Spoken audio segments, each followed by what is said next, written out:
حضرت باعزید بستامی کہتے ہیں کہ میں نے اپنی ماں کے آگے ہاتھ جوڑے، میں نے کہا امی تجھے راضی کروں یا رب کو راضی کروں؟ تو اپنے حق مجھے معاف کر دے، اللہ کو میں راضی کر لیتا ہوں۔ ماں نے کہا جاؤ پتر میں اجازت دیتی ہوں۔ گئے جنگلوں میں ذکر و فکر میں لگے رہے، تنہائی میں اس کو یاد کرتے رہے، دن رات ذکر کے چراغ روشن رکھے۔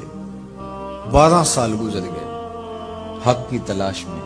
ایک دن واپس بستام کے قریب سے گزر رہے تھے، خیال آیا چلتے چلتے ماں کو سلام کر جاؤں۔ دروازے کو دستک دینے لگے تو اس خیال نے ہاتھ روک لیا کہ ساری زندگی ماں کو سکھ تو دیا کوئی نہیں، اب دکھ بھی کیوں دینے لگے؟ رات کا ایک پہر بیت گیا ہے، سردیوں کی لمبی رات ہے، ماں بستر میں لیٹی ہوگی، تیرے لیے اٹھے گی، دروازہ کھولے گی۔ دروازے کے ساتھ ہی لگ کے بیٹھ گئے اور ساری رات کاٹ گئی اس خیال سے کہ ماں کو تکلیف نہ ہو۔ جب سحری کا وقت ہوا تو اندر سے جو نالی آتی تھی اس نالی سے پانی آیا، سمجھ گئے میری ماں تہجد کے لیے اٹھی ہے اور وضو کا پانی ہے، تو فوراً دروازے پہ دستک دی۔ اندر سے آواز آئی بیٹا باعزید میں ابھی آئی۔ مائیں بیٹوں کے دستک کے انداز سے جان لیتی ہیں یہ کس بیٹے کے ہاتھوں کا لمس ہے۔ 12 سال کے بعد آئے، دستک دی، کہا بیٹا باعزید میں ابھی آئی۔ ماں کی تو نگاہیں ہی دروازے پہ رہتی ہیں۔ اللہ اکبر۔ کہتے ہیں کہ ماں نے دروازہ کھولا، 12 سال جنگلوں کی خاک چھانتے بیت گئی تھی۔ پراگندہ صورت، بکھرے ہوئے بال، پھٹے ہوئے کپڑے۔ میری ماں کی جب نگاہ میرے پہ پڑی تو اس کی چشمان سے موٹے موٹے آنسو ٹپکنے لگے اور اس نے ایسے ہاتھ پھیلا کے کہا مالک میرا بیٹا باعزید تیری طلب میں نکلا تھا، تو نے ابھی تک اسے اپنا قرب نہیں دیا؟ حضرت باعزید بستامی کہتے ہیں 12 سال کی ریاستوں سے جو کچھ نہیں ملا تھا ماں کے اٹھے ہوئے ہاتھوں سے مل گیا۔ میں نے کہا مالک میں تجھے کہاں ڈھونڈ رہا ہوں، تو کہاں موجود ہے؟ تو ماں باپ کی رضا اللہ کی رضا کا دروازہ کھولتی ہے۔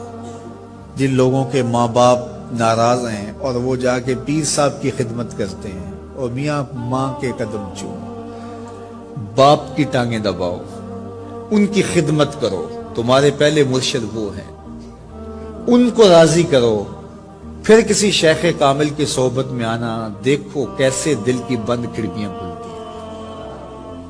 ایک مرشد تو ناراض کر آئے اور دوسرے مرشد سے تمہیں کیا ملے گا؟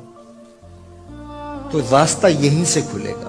والدین کو کبھی ناراض نہ کرو، والدین کو کبھی دکھ نہ دو، والدین کو کبھی تکلیف نہ پہنچاؤ، اور والدین کو بھی چاہیے کہ اپنی اولاد کو اپنا نافرمان نہ بنائے۔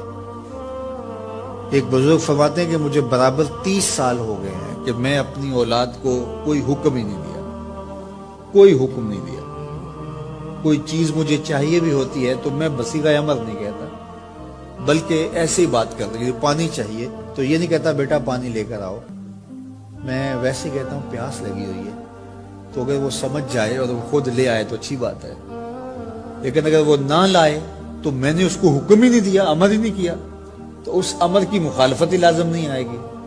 تو کہا 30 سال برابر گزر گئے ہیں، میں نے اپنی اولاد کو حکم نہیں دیا کہ کہیں وہ میری نافرمان نہ ہو جائے، کیونکہ اگر وہ نافرمان ہو گئی پلے کچھ نہیں رہے گا۔ جو اولادیں ماں باپ کی نافرمان ہوتی ہے وہ ہوا میں بھی اڑیں، وہ چرخ پہ بھی جھولیں، وہ زمین پہ گرنے والی ہوتی ہیں، کبھی کامیاب نہیں ہو سکتی وہ اولادیں جو ماں باپ کی گستاخ، بے ادب اور نافرمان ہوتی ہیں۔ وہی اولادیں سرخرو، کامیاب اور کامگار اور بامراد ہوتی ہیں جو ماں باپ کی خدمت کرتی ہیں، ماں باپ کی دعائیں لیتی ہیں۔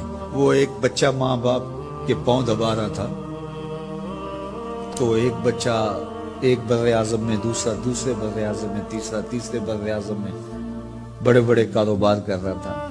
تو کوئی اس کا دوست ملنے آیا، اس نے کہا کہ اس نکمے کو بھی کہیں بھیج دو، فلاں جو ہے وہ یورپ میں ہے، فلاں امریکہ میں ہے، وہاں اتنی بڑی کمپنی اس نے کھولی ہوئی ہے، اس نکمے کو یہاں بٹھایا، اس کو بھیج دو، یہ تو نکمہ کسی کام کا نہیں۔ کہا یہ نکمہ ہی تو میرے کام آ رہا ہے، کہ نکمہ ہی تو میرے کام آ رہا ہے۔ تو اولاد خوش نصیب ہے کہ اپنے ماں باپ کی خدمت کرے، اور ان کے ساتھ حسن سلوک کریں۔